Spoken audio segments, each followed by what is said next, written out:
gawa tayong pina-level up na Maha Blanca. Hindi tayo gagamit ng cornstarch. Meron tayong 1 cup na rice flour at 2 cups na malagkit. Ayan ang ating gagamitin. Okay, start na tayo. Combine natin ating dry ingredients. Ang ating 2 cups na malagkit, 1 cup na rice flour, ang ating 1 cup na sugar. Ayan, lagyan din natin ng 1 teaspoon ng salt.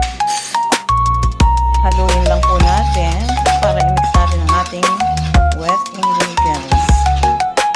Lagyan na po natin ng 2 cups of water. Ang ating milk, isang can. Dissolve po muna natin.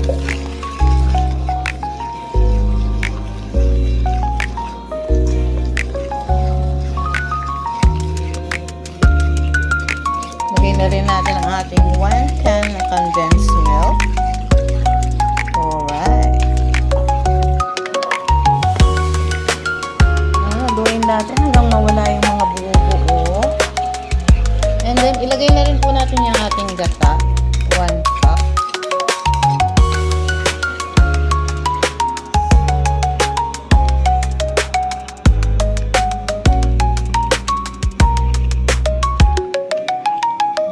Pag wala ng buo-buo, pwede natin siyang salang. Pero niready na rin natin yung ating paglalagyan. Ayan, may mga langis na yan dahil meron tayong ayan, latik.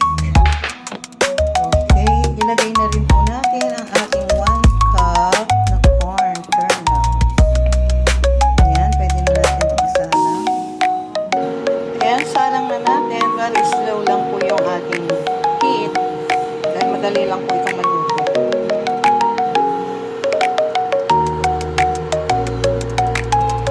Lagay na nga rin po natin ang ating butter. Bali, mga 200 grams. And continuous stirring lang.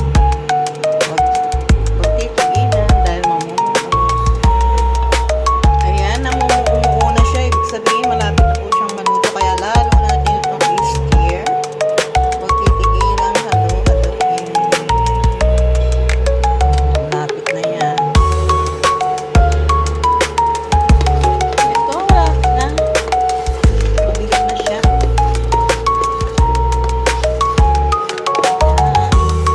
Ayan, okay na po ito. Ayan, kung marinig nyo, bumubulubok. Ito, ganitong consistency. Okay na po ito. Ayan yung ating may langis na po. Sali na natin. Kailangan mabilis lang kasi madali siyang matuyo. Ayan, ganyan.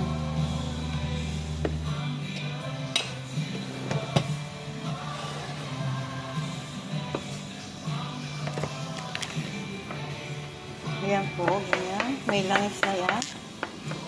Kaya,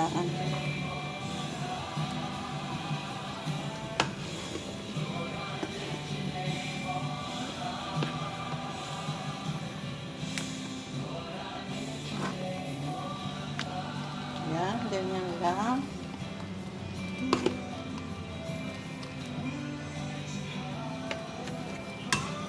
Ito, dito na natin ilagay.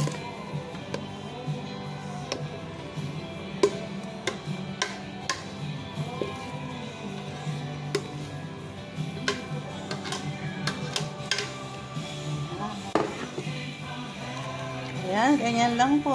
At magiging okay na yung ating mahabang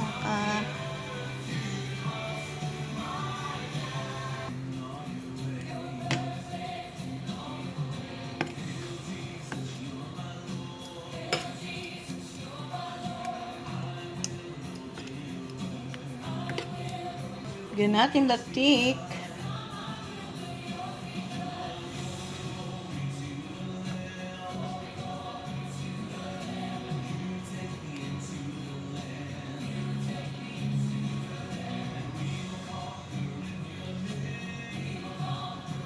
And ready na! Ayan, ready na ang ating Maha Blanca.